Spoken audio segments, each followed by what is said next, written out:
going to talk a little bit about cosmetics. So cosmetics is the third biggest category for online shopping. And we see those brands, they are actively promoted on the flash sale sites and the daily deal sites. I'm talking about daily deal sites. Here it's more like they started with focus on local deals, like service deals, but all of them they start to also to offer like a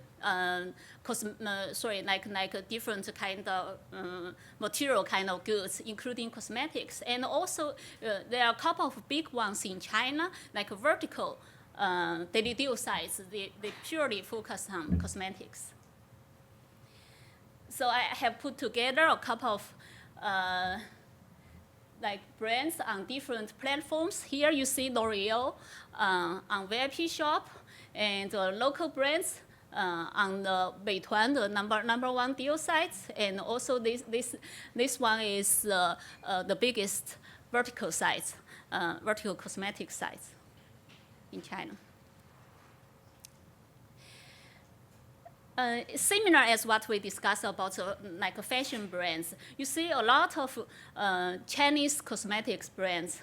They continuously promote on the daily deal sites, and they are actually sold pretty well. And also here we see another example, like the original, it's Yuni Fang, so original online brand, and start to open their offline shop. And here I have an interesting example. So this is daily deal on the Chinese Groupon site. And here, if you look at the deal, you see, okay, it's mentioned like it's Australia goat milk. And actually, some translation wrong here on their website. They call it like sheep or goat. Doesn't matter. It's Australia. So. And also, if you check the package, it's completely English. So people may think, okay, that's good, should be a good brand, good product from Australia. But if you check more, actually say, okay, this is actually a very small Chinese brand and also made in Guangzhou. So it's just interesting to share like a little bit like the tricky part of this market. Also, for the cosmetics, we also see some global brands like Olay. Olay should be known, at least among women, and they are continuously.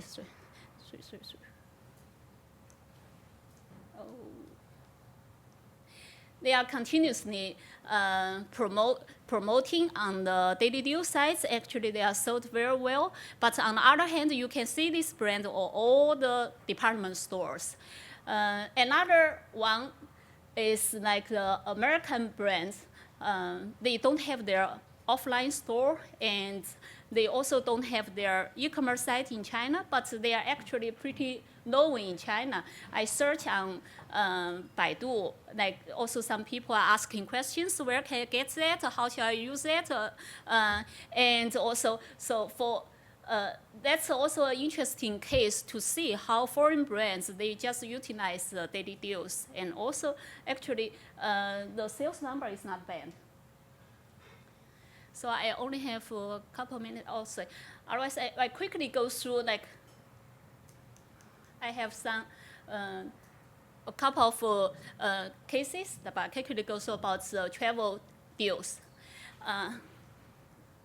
For travel, from the daily deal point of view, we see like around, in Australia, 20 to 25% of the revenue from travel deals. In China, 10 to 20%.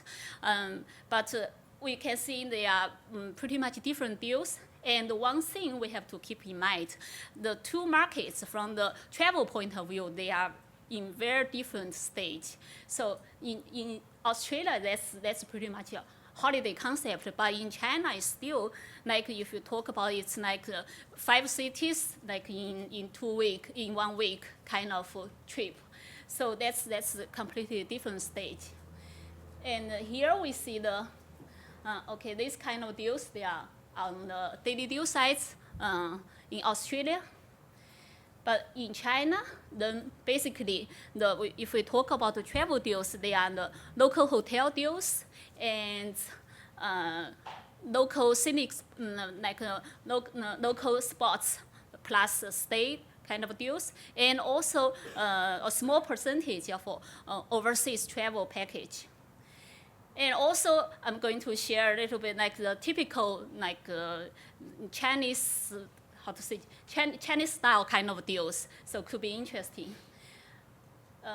First, for this part, they look very boring. It's like the local hotels, they just continuously sell on the daily deal side, but percentage-wise, like they generate a lot of revenue. Like I think from the travel deals point of view, like they generate 60% of the revenue. And scenic spots, that's also especially for the weekend and also the national holiday. You see a lot of that kind of deals, like just in the neighborhood, and you can go there within 2 days.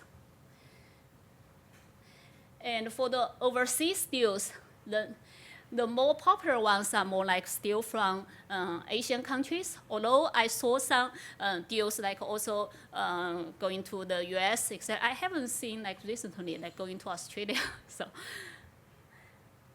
and some typical Chinese deals.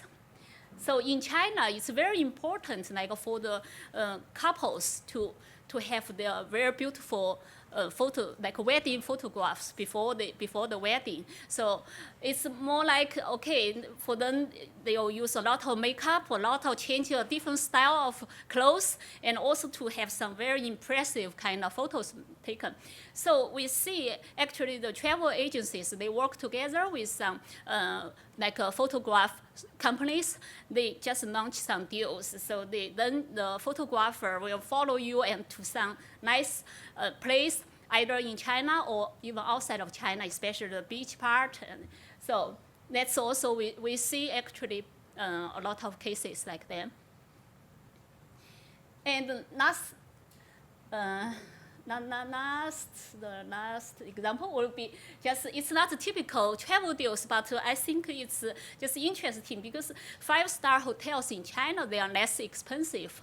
So, but they grow a lot. Like even within the 500 meters where I live, I already saw one new Shangri-La and one new Sofitel and a couple of others building. So in that sense, because those 5-star hotels, of course, they have to try to keep their international standards. So they have to offer buffets, but they don't have enough traffic, so they continuously launch the buffet deals.